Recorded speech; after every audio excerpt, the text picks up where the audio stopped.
Di tengah gelora perjuangan kemerdekaan Indonesia, seorang revolusioner, pemikir, dan pejuang bernama Tan Malaka menulis sebuah mahakarya yang kelahirannya menjadi pondasi intelektual bagi bangsa yang ingin terbebas dari belenggu kolonialisme. Buku tersebut berjudul Madilog, akronim dari materialisme, dialektika, dan logika. Terbit untuk pertama kali pada tahun 1943 di tengah pendudukan Jepang. Karya ini bukan sekedar tulisan filosofis saja, melainkan senjata pemikiran yang ditujukan untuk membebaskan rakyat Indonesia dari cara berpikir yang irasional, feodal, dan mitos yang dianggap Tan Malaka menghambat kemajuan bangsa. Tan Malaka yang dikenal sebagai Bapak Republik yang terlupakan adalah sosok multidimensi, guru, Marxis, nasionalis, dan pengembara intelektual. Ia menulis Madilog dalam kondisi pelarian di tengah tekanan kolonial Belanda dan fasisme Jepang.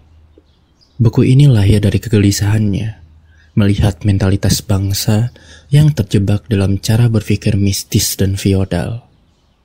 Bagi Tan Malaka, kemerdekaan politik tidak akan berarti apa-apa tanpa adanya kemerdekaan berpikir dari masyarakatnya.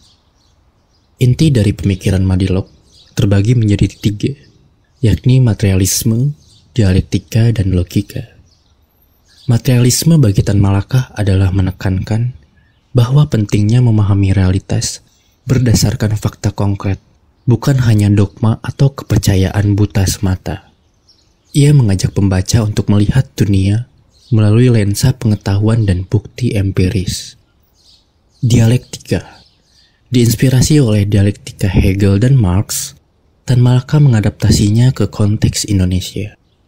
Ia menjelaskan bahwa perubahan sosial terjadi melalui pertentangan kontradiksi, seperti bagaimana perlawanan rakyat terhadap penjajahan. Logika bagian ini menjadi alat penguji validitas pemikiran. Logika bagi Tan Malaka adalah sebuah senjata untuk menghancurkan cara berpikir yang kabur dan tidak sistematis.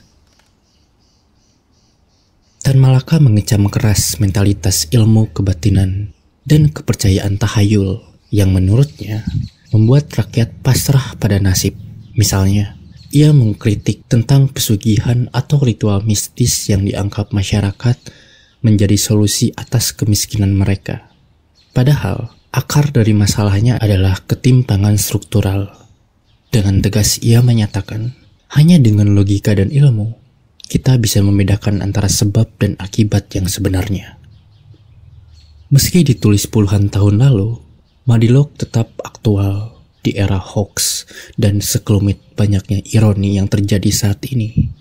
Metode berpikir kritis ala Tan Malaka menjadi penawar bagi masyarakat yang mudah terpecah oleh narasi politis atau informasi palsu. Gagasannya tentang pendidikan berbasis logika dan keadilan sosial juga relevan dengan isu kesenjangan ekonomi dan korupsi yang masih merajalela di Indonesia ini.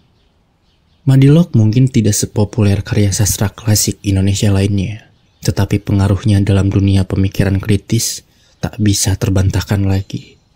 Buku ini menjadi inspirasi bagi para aktivis, akademisi, dan siapapun yang percaya bahwa perubahan harus dimulai dari bagaimana cara kita berpikir. Seperti pesan Tan Malaka, revolusi tidak hanya di medan perang, tapi juga dalam kepala setiap manusia.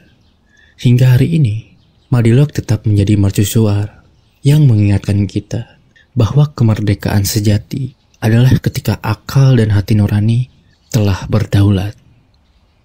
Untuk yang ingin memesan buku ini, klik keranjang yang sudah saya siapkan. Sebab ilmu selalu berkaitan dengan buku. Sampai jumpa di meramu buku selanjutnya.